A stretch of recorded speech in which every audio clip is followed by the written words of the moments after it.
We'll be taking a dive at making a start with stories. So, like I have told you before, times without number, you need to make the starting of your story very, very interesting and engaging, because that is the only way your readers rather will be endowed, will be engaged, will be forced to read on.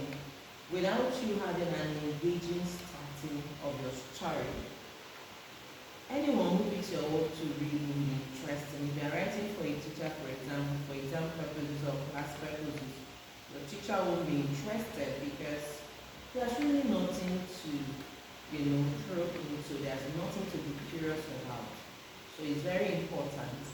Now, just to say that in doing our stories and writing our stories, your first paragraph is very, very important. It is in your first paragraph that you do some things. Number one thing you do is, in your first paragraph, you do give a vivid description of your setting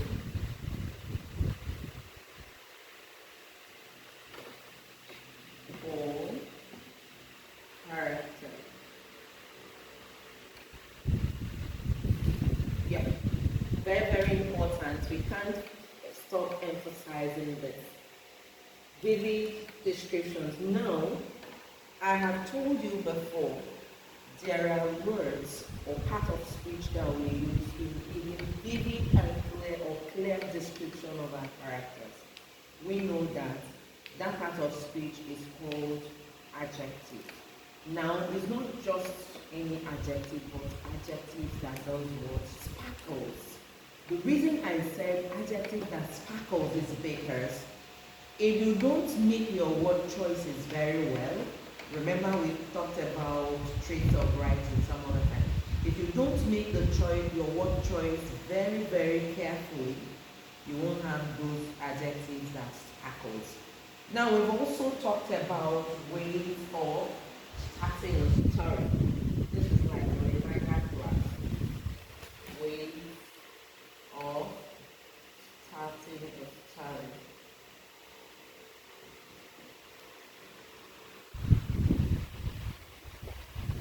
Who can remind me how many ways of writing a story can you remember?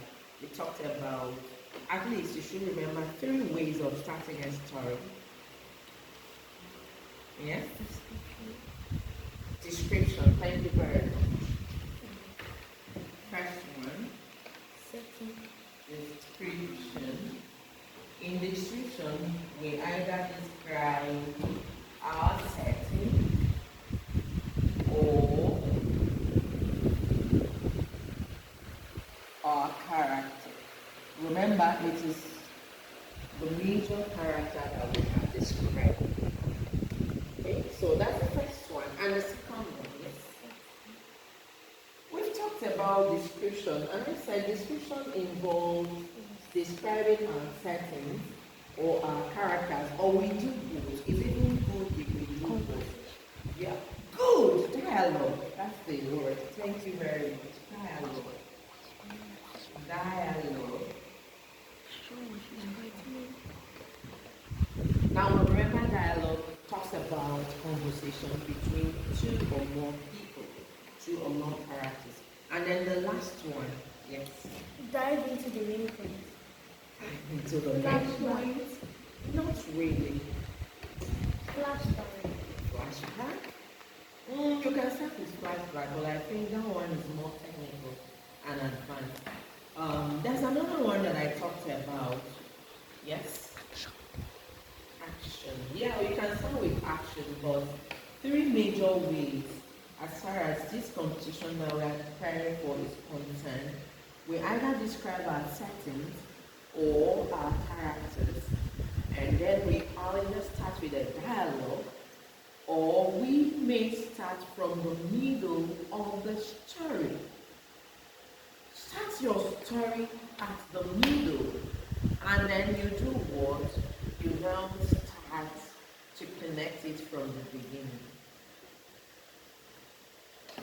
And like I said before, I'm ready and willing to see you replicate it. You won't just start with description. We've done a lot of descriptions. So right now we're going to move into, I think dialogue should be the next simple one, right? So we're going to delve into dialogue. Now, example of dialogue. Okay, the third one, let me get the third one. Start from the middle of your story.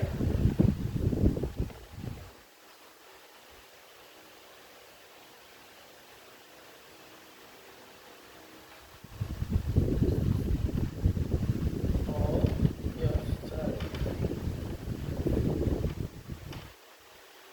Okay, if I want to start my story with dialogue, I can do something like, what kind of situation is this? Said Uju. What happened? Asked Amaka. I have done what? Create curiosity.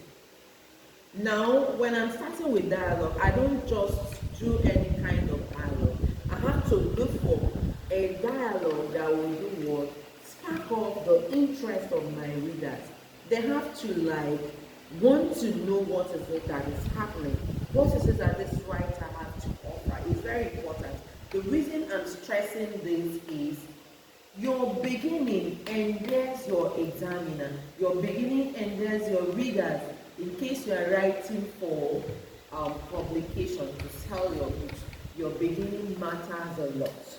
In fact, to be frank with you, when you enter into a competition, as long as your beginning, the beginning of your story, and the ending of your story is okay, you might have a little here and there, up and down, that is not really so well in the middle.